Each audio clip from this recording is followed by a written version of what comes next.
What's going on, everybody? Happy Friday. Or at least I think it's Friday. Happy 4th of July, right?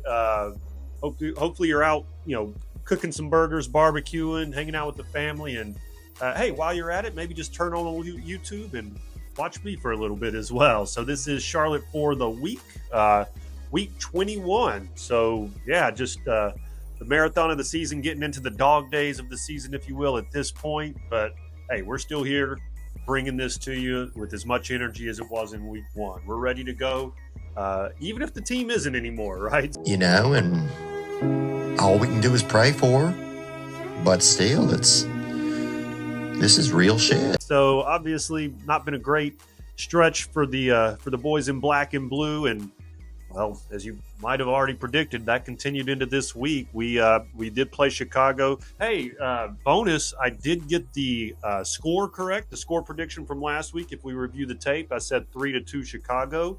I said it more in jest, except that it actually ended up being the correct score. So it was, in fact, Chicago 3, Charlotte 2. Didn't happen how I exactly predicted. I said that Chicago would just score all 3 goals in stoppage time just to break our hearts that much more.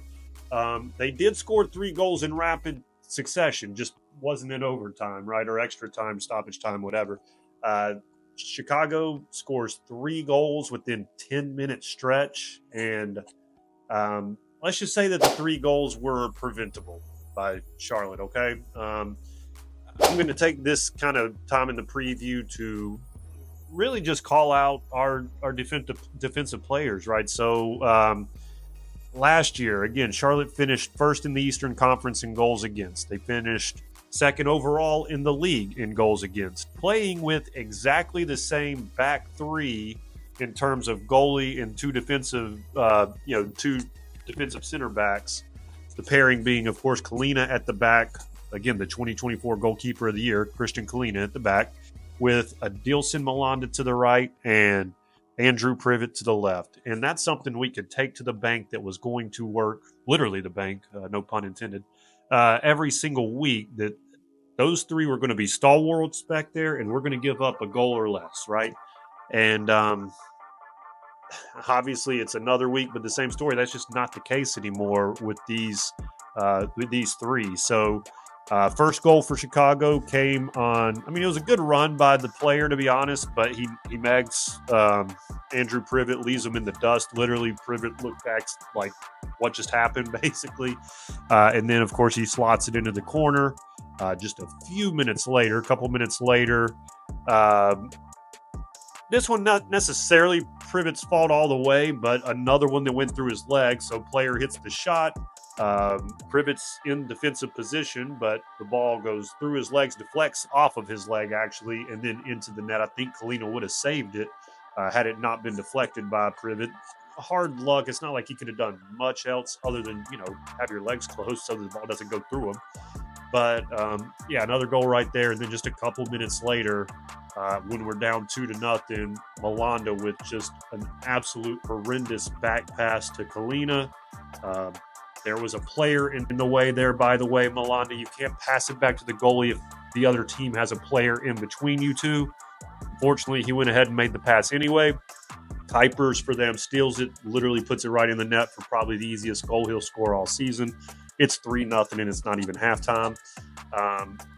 To be fair, Charlotte came out in the second half, and they really played well. And again, they played fine in the first half outside of that 10-minute stretch that was just horrendous. It's again, the same, sound like a broken record, but it's the same thing seemingly every single week at this point, right? It's just bad errors, and I think it's a little bit of scar tissue at this point that they all have and are dealing with. When something bad happens, they let it go ahead and snowball into an even bigger issue, right? And in this case, instead of just allowing that first goal to go in and getting on with the game, they kind of sat back, and 2 more goals were scored before they could even blink. And again, that's the problem that we've seen recently is when 1 goal is scored by the opposition, a second goal is happening way too quickly. And again, it's just a lack of focus or a lack of getting over what just happened. You have to be able to mentally get over that and get back to playing football the way that you know and can, because it's just costing you way too much right now. I mean, it's every single week that this is happening. And so Pep Biel had said something, I think even in the post game, about the mentality of the team right now. Current state is it's just not good enough. I'm kind of happy he said it. He somewhat called the team out. He didn't do it in a rude way or call any individual players out, but just he did speak to the mentality, and I do think that's the biggest kind of issue right now in the team. It can't be a talent thing. At least you don't think so. I mean, because they were so good last year. It's not like they just walked into being that good at defense, I don't think. But man, and obviously they started out the season just as well. So, it's not, we're not basing our predictions on, one or two games. We're basing it on the whole last season and the first, month and a half of this season. So again, I don't know what to say, but obviously terrible first half, or at least a terrible 10 minutes of that first half. Second half comes and we come out guns a-blazing. Pep Biel had just an amazing second half there. Really, had we, come all the way back, this was probably would have been considered one of his best games, if not his best game. He looked great in the second half, had a goal and an assist there in the second half. More news on him to come later, by the way, little tease for all you guys. But yeah, we scored pretty much immediately with that goal from Biel, assisted by Zaha. More on him in a little bit. Great assist by Zaha, great little control by Biel. Knocks it in the corner just a few minutes later. Toklomati gets himself back on the score sheet with a nice pass there from Biel. He roots it. Great shot, honestly. A little bit of time on Toklomati, a little bit of praise for him. I did, kind of dog him after his first start when Ajiman went on international duty. He's looked really good the last couple of weeks. For a 20-year-old player, he's really getting in there and getting involved a lot more. Again, a little bit differently than Ajiman would probably do it. Not to say that's better or worse, just different. And hey, he's got 2 goals in his last 2 games. That's all you can ask from a striker, is getting your name on that score sheet consistently. And he's doing it and being involved, like I said, in some of the other midfield play, dropping in deeper than typically you might see an Ajiman do. So it's been nice to see. And like I said, you got to give him a little bit of credit there. So shout out Toklomati.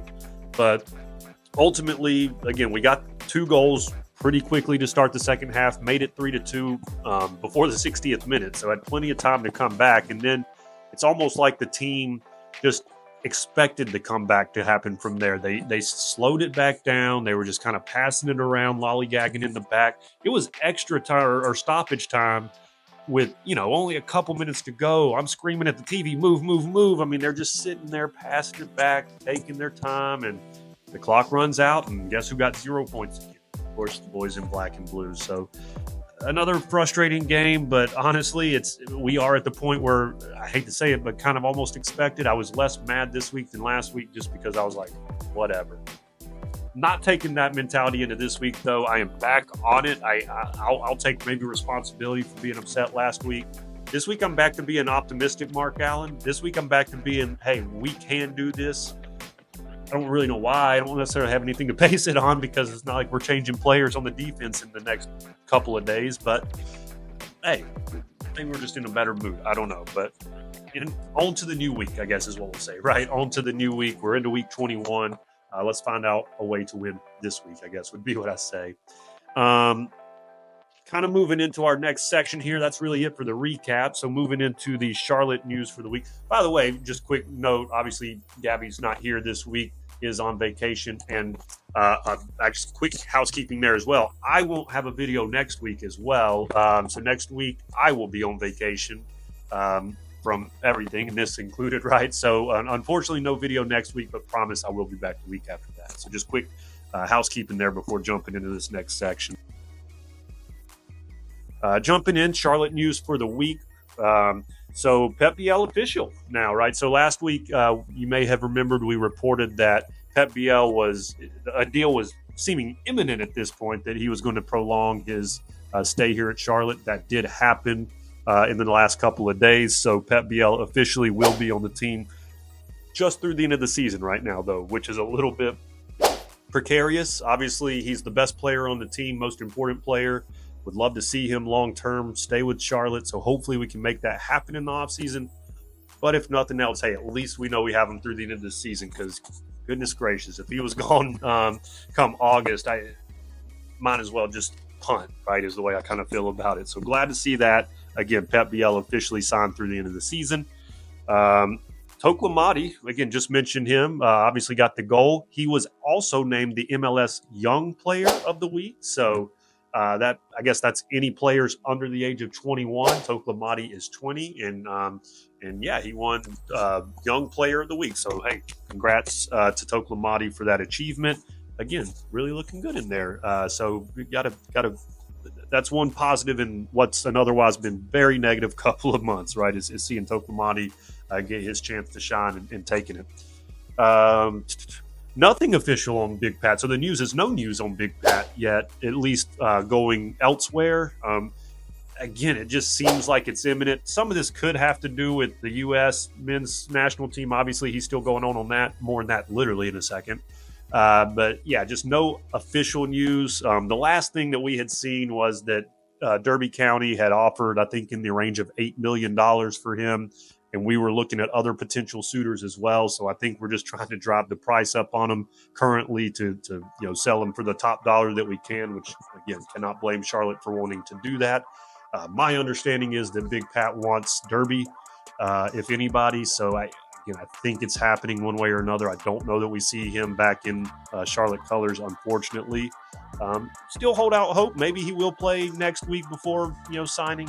We'll see, right? But if I had to guess, I still think something is going to happen, and again, we won't see him there. But good segue to the last bit of news for the week. This isn't really Charlotte FC news, more or less U.S. men's international team or men's national team news, right? So I've been putting this into the Around the League, but it didn't feel like it fit there because I did want to just kind of, it's a separate thing, right, at the end of the day, and it is impacting Charlotte's week. So their news kind of directly impacts Charlotte's news. So I went ahead and threw it into this segment. So the U.S. men's national team did beat Costa Rica in their quarterfinal matchup of the Gold Cup. So congrats to the boys. PKs, actually. So it was tied 2-2 after full time. They go straight to PKs in the Gold Cup. And Matt Freeze, shout out Matt Freeze for he's the goalkeeper of the U.S. team.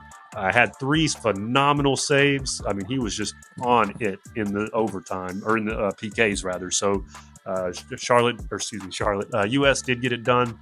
They are playing in the semis. By the time this airs, that would have already happened as well. I don't know what happens quite yet. Hopefully they win that one as well. So again, U.S. is in the semis where they will be playing Guatemala. As far as players on the team with Charlotte, so again, Tim Reed played. He was very steady at the back, looking good as a left center back. May could use him right now. Been dogging him on the team all year, but what I would pay to have him on the team and playing that left center back right now instead of Privet, to be honest. Just not looking good for Privet right now. He probably needs a little bit of a breather. But again, Reem looking good so far on the team. And Ajiman, I love the way he's playing. If you go to Twitter, very mixed results depending on how people look at him as a player. Some think he's terrible for whatever reason. Obviously, a lot think he's good and has a lot to roll on. Obviously, I'm in that camp. I love Patrick Ajiman and everything that he brings to the pitch. Didn't score a goal against Costa Rica, but had an assist, actually, or a second assist, I believe. And really tremendous at holding up the ball and distributing it to Tillman. That was what he was doing best. So using that strength, using that body. I thought he had a great game. I think he's had a really good tournament, honestly. So shout out both of the Charlotte players on the team. I think they've done well, and shout out the entire team. They are now in the semifinals. Hopefully they can go ahead and take it all the way. Moving right along into the Around the League. So really just some scores that stuck out to me last week or this previous week. So definitely the most surprising / shocking. Didn't have a lot of impact on standings necessarily, but Toronto, second to last place in the East, dominates Portland 3-0. Portland top 4 team in the West. So just kind of a what happened there type score. Thought that was worth mentioning. So again, Toronto 3, Portland 0. Nashville, I had to go back and count. They won again. They have now been unbeaten in 13 13, 1, 2, 3, 4, estimated count, 13, 1-3 straight games. I mean, what a run that Nashville is on. They win just 1-0 this week, so a slight victory over DC United, but a victory nonetheless. And again, now 13 straight unbeaten games for them. So whatever they got going on, man, I'd love to have some of that over here in Charlotte. Oof, quite the opposite. And then same thing in San Diego. So San Diego wins again. They beat FC Dallas 3-2 this week. They won all of their games in June, so undefeated and not even a draw or anything, won all of their games in June. They're unbeaten in 9 of their last 10. So that's a team, both of those teams in Nashville and San Diego are teams I think we've been really following the last couple of weeks, saying, hey, their star is starting to rise. And boy, is it. I mean, like I said, 13 straight unbeaten for Nashville and 9 out of 10 for San Diego. So great work from those clubs. Again, quite jealous right now. Would love to see that from Charlotte, to be honest, but not there yet. Moving into the standings. So Western standings, 4 teams. So I'm kind of moving down toward the bottom. The playoff line is what I'm going to focus on. The top 4 hasn't changed too much. Not much to report there. So let's go look at who's maybe making the playoff, or at least, kind of right there on the cusp and can. So you got 4 teams. You got San Jose, you got Austin, you got Colorado, and you got Houston. All of those teams, kind of 4 teams vying for 3 spots, if you will. Interesting enough, San Jose has the second most goals in the league, yet is right there on that playoff teeter. I mean, because they're just giving up a ton of goals. And on the other end of the spectrum, Austin FC they've scored the fewest goals in the entire league. That includes the LA Galaxy. That includes CF Montreal, all the teams we were kind of clowning earlier in the season. Well, guess what? Austin has less goals than all of them. They only have 15 goals on the entire season. Wow. Again, San Jose has 40. Austin has 15, yet they're literally 1 point apart.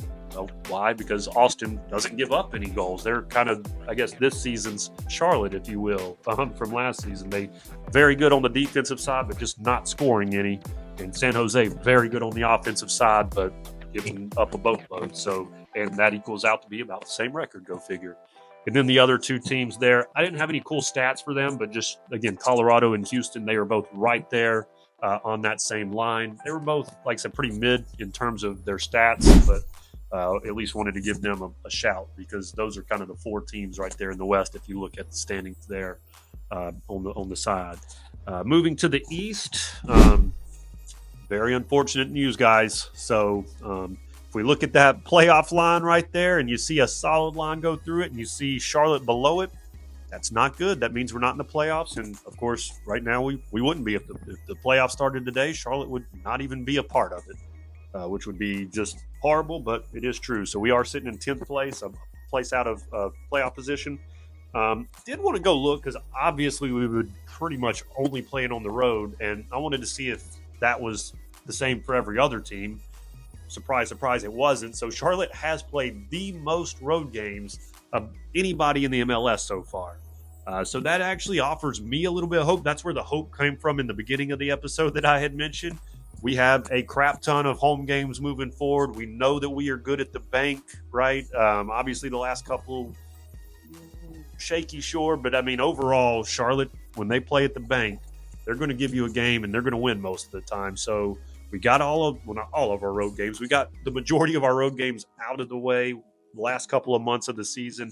Let's go win these home games and get back in the playoffs, right? So, again, most road games out of anybody in the league so far. Take advantage of the home cooking at the last part of the season if you are Charlotte. One very important note, or not important, but just kind of, tidbit. So you see Miami down there kind of mid-table in terms of the playoff teams. They've played 4 less games than every other team in the MLS or in the East right now due to their involvement in the Club World Cup. They were just, they were playing in that and not able to play in the MLS, can't play 2 games at once. So, yeah, they have literally played 4 less games than everybody. So the numbers are going to be very skewed for them until they make those games up. Just realize that, that you may see them in 5th or 6th, but really by the time they've played the other games, they're probably more like second or third right now. So just kind of keep that in mind. And then kind of cool, the top four, if you look at the numbers there, just kind of step ladder down one point at a time, right? Starting with Philadelphia and moving on down 1 point less, all the way for the top four. Doesn't really mean anything, but other than those teams are very jam-packed, so anybody can still win it in the East. But yeah, I just thought that was kind of a cool little tidbit. But that's really it for the East, and I guess that's really it for Around the Leagues. Moving right along again to our last segment here, our best segment, right? The one presented by your boy, Sir Minty, right here, our mascot, our beloved guy. This is the Match Week preview, Match Week 21 preview. So, Orlando City coming to the bank. Haven't said that in so long, but they are coming to the bank this week. 7:15 kickoff. I think it's on FS1, so kickoff's 15 minutes earlier for everybody planning to go. I know you're used to getting there and ready at 7:30, but 7:15 is kickoff this week, or at least that's what it's listed as. So just make sure to get there a little bit earlier than you might normally, is all I would say. Charlotte, of course, sitting in 10th, as we just mentioned. Orlando sitting in 5th. If you follow Charlotte at all or have in the last couple of years, we've played a ton of games against Orlando and not fared great. We played them obviously in the playoffs last year, very tight. It's not like they're dominating us in any sort of way. They just seem to beat us every single time, and they were able to beat us on PKs in the playoffs last season. We've already played them this season, so we lost the away fixture or the reverse fixture 3-1. That was actually the famed, if you will, back three game where we changed the formation for one game, and I was all excited about it and thinking, oh, this is the way for the future. And then they just never went back and did the three back formation ever again. So this was the game that they did that for. It would be interesting to see if they do it again. I doubt it. Why? Well, because they haven't gone back to it since that particular game, but also your boy Zaha will not be playing this game. So Zaha out, not due to injury, not due to international duty. No, due to too many yellow cards. So he picked up another yellow card for arguing this week in the Chicago game, and evidently, too many gets you suspended, right? Kind of like technical fouls in the NBA. You accumulate enough, you get suspended. Well, that's what's happening here. So he got enough yellow cards. He is now suspended. I think it's just for this match. It's a one-match ban, if you will. So, but coming at a very bad time, obviously. We really need as many players on the field as we can, especially him. I mean, if anything, him and BL have been the saving graces of the team over the last month and a half. So really stinks that he won't be able to play this game, but hey, he is out. So not only is he out, but obviously there's still Big Pat, who's not going to be playing, and we know Tim Ream, who's not going to be playing for us as well. So three big names not available for Charlotte FC this week. Two because of international duty, one because of just yellow card accumulation. Alex Freeman for Orlando will be out as well. He was a pretty big player. He was dominating against Tim Ream, oddly enough, in the reverse fixture. So that he's on the men's national team as well, on Team USA. So he is out for this game due to international duty, which I guess does help us a bit. But, when we count the players, we're down 3 players. They're only down 1. So we kind of do come out on the bad end there, if you will. Went back and, kind of read my notes from that game as well, just to see. And Charlotte won the expected goals battle against Orlando. That's a favorite stat of mine if you've watched any of my other previous episodes. Charlotte played well enough to win that game. It was a situation, again, where they ran that different formation that they weren't necessarily, accustomed to, and gave up 2 goals early, and then kind of fought back. Ended up losing the game 3-1, but played really well. I really liked that formation, but again, they just decided not to go back to it anytime after that. But we know Orlando's a dangerous team, and they are dangerous in the sense of the counterattack. That is what they are known for. That's what they seem to burn Charlotte on more than anything else is just countering. Went back and the numbers support that as well, by the way, guys. So they're long balls. They are top 5 in the league in long balls. So they're, what that really tells me is they are kind of sitting back, letting you come kind of try to attack them. When you make a mistake, they're going to get it, and they're going to, get it forward as quickly as they can, right? And they are very good at that. They've got speed on the outside, on the wings. Again, Freeman not there, but players like that, they get out wide and get it to them, and they're very efficient. So top 5 in long balls, also top 5 in goals scored just in general, right? They're sitting 4th in the entire league in goals.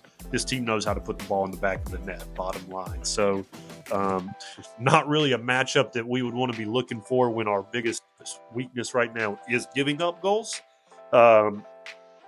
This is one where, honestly, we've just got to be mentally tough throughout. We're going to give up a goal, in my opinion. I don't no two ways around it. I think we're going to give up at least a goal.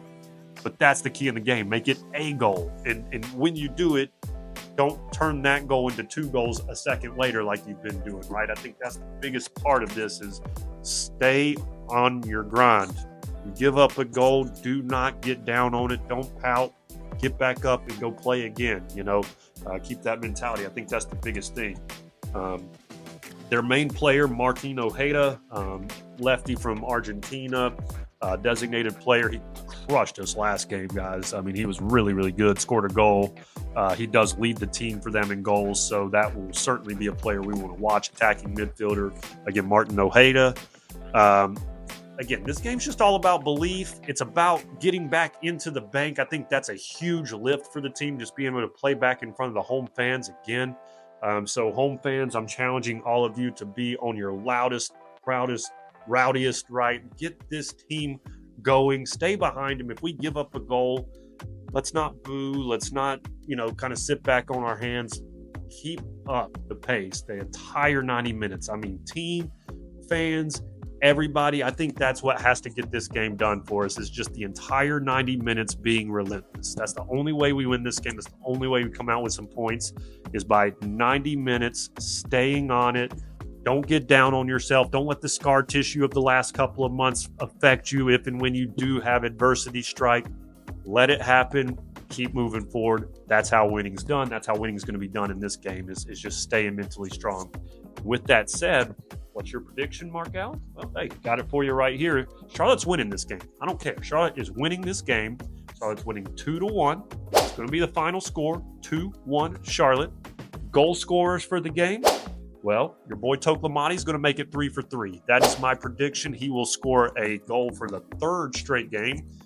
And then Captain Westwood, where are you at, my man? You've got 1 goal on the season. Now, we don't ask you to score a lot. That's not your job. We understand that. But you are the captain. You seem a little bit tired out there over the last month and a half, like everybody else, to be fair. And you have to do a lot of running in your job. I get it. But you are the captain. Go lead by example. Go get that goal this week. So I got Ashley Westwood, our captain, getting a goal. I got Toklomati, 3 in 3 games. That's it. That's your 2 goals. That's all we're going to need because the defense will step up. They'll get back to at least a little bit of the form we've seen over the last year that we came to know and love early this season. And Charlotte gets those 3 points. That's what I think happens. That's Charlotte for the week.